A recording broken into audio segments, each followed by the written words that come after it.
看到赵露思的早产照片后，我惊呆了，难怪她成了大明星。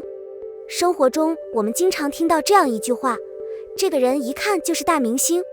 简单来说，这个人很像一个明星。那么这句话出自哪里呢？究竟怎样才能被称为名人？本期奇萌以赵乐图的穿搭为例，为大家讲述一些关于明星穿搭的知识。全脸型，人们都说相机是残酷的，如果你的脸不够光滑，不够丰满，你在镜头前就会像一具骷髅。但赵露思显然不属于这种类型，她的脸型是圆润椭圆形，整体曲线非常柔和。她的骨头又小又软，甚至因为年纪小，脸上布满了胶原蛋白，让人看着就想捏捏她。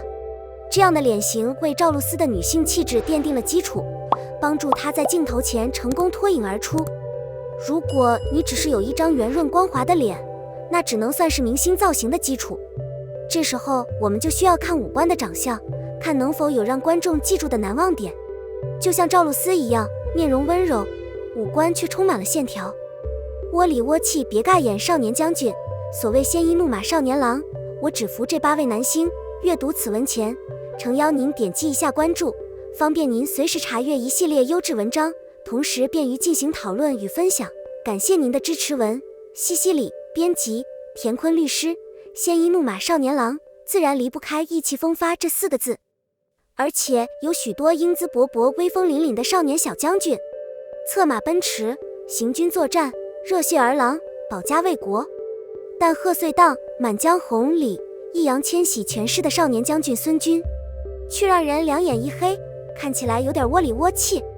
事实证明，男团出道的千玺不仅撑不起坚硬盔甲，就连仪态也总是略显猥琐，演戏时还老喜欢皱着眉头斜眼看人。但这8位告诉我们，所谓鲜衣怒马少年郎是可以从书中走出来的。灵妖于是新封神，为故事注入了一股特别的活力，人物形象颠覆以往认知。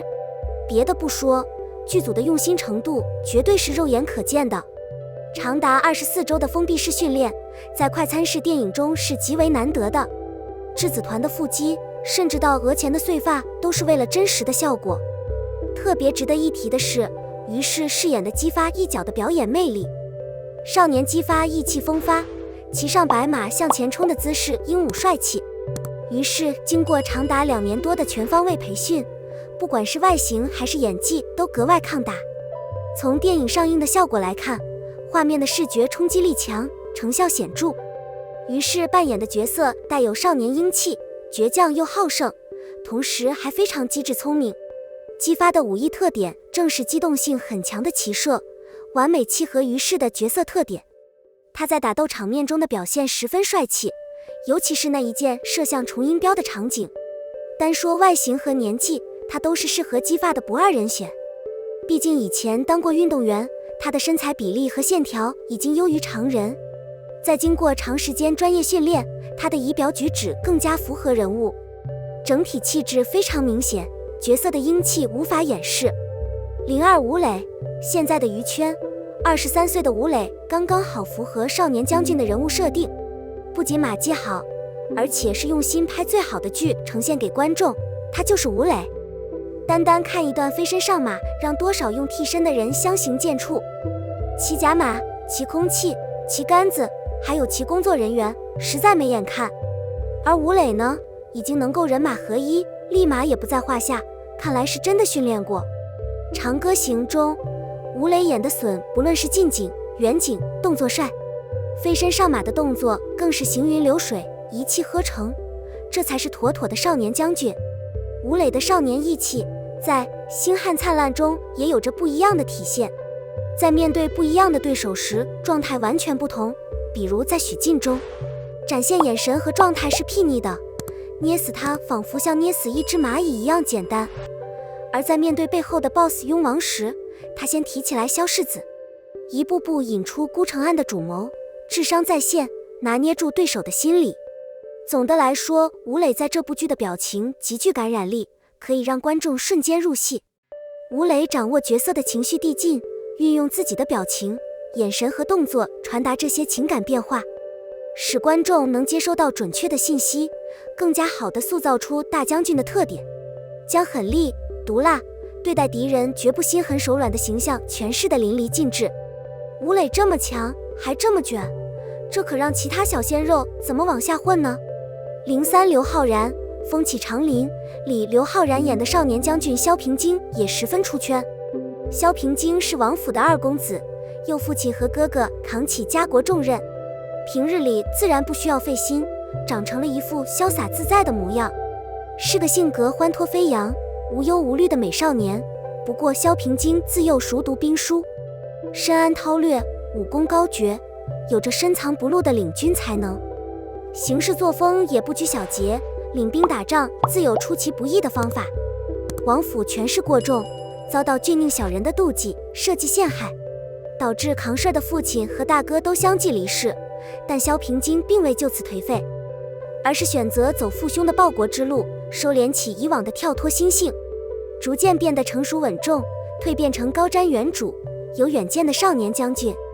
刘昊然从年纪和外形上来说，完全符合将军的设定，前后反差的角色形象十分迷人，武打戏也超级帅，穿上铠甲变成少年将军的模样很霸气，意气风发四字算是被他拿捏住了。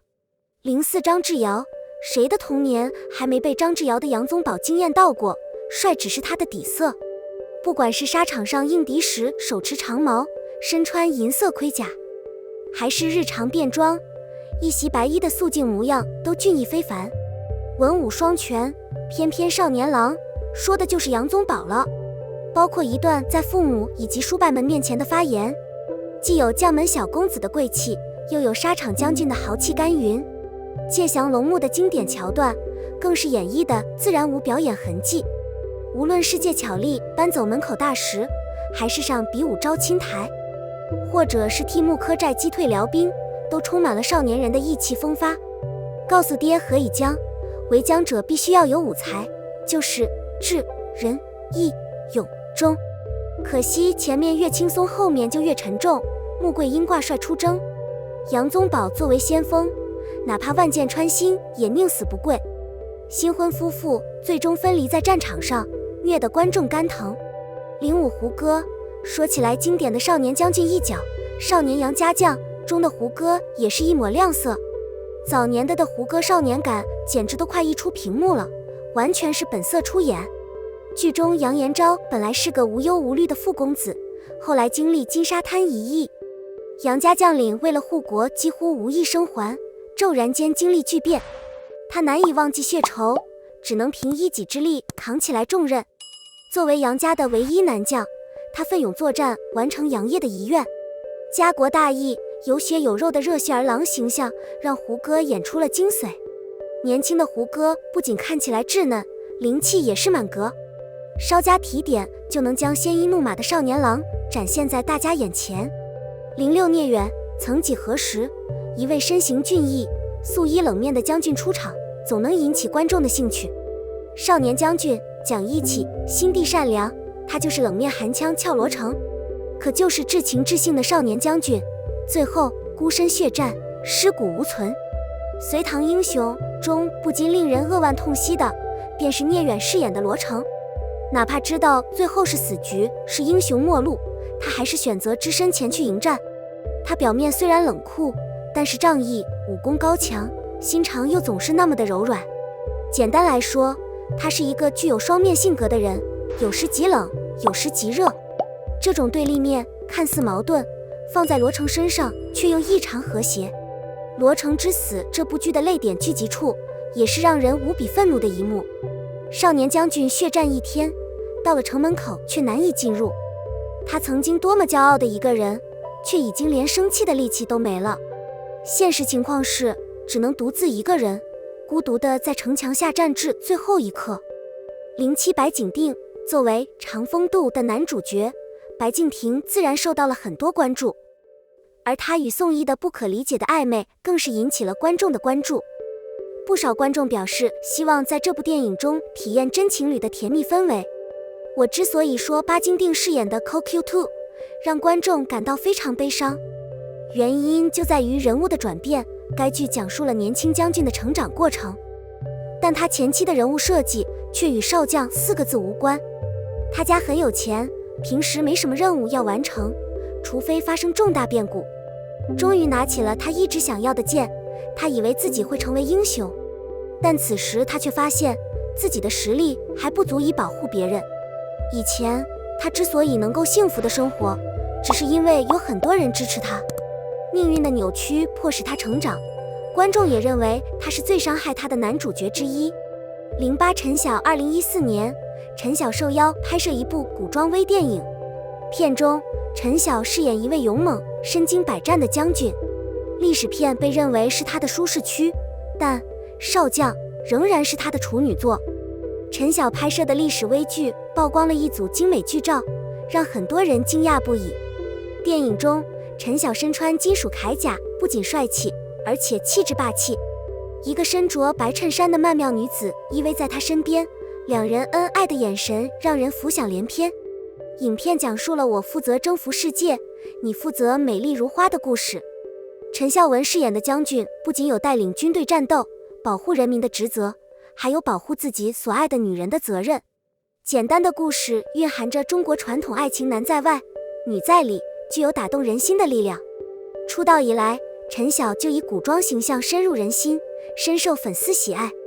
第一次饰演将军角色，陈晓也很兴奋。拍了这么多历史剧，这是我第一次尝试整体造型。事实证明，他的外貌和整体风格也是完美的结合。结论：云雨自出道以来，口碑2极分化，精致有余却缺乏灵魂。无论服务多么精致，都无法阻止演员眼中的空虚。事实证明，少将不但要符合年龄，演技也得跟上，否则听起来日式的表演，观众怎么能相信呢？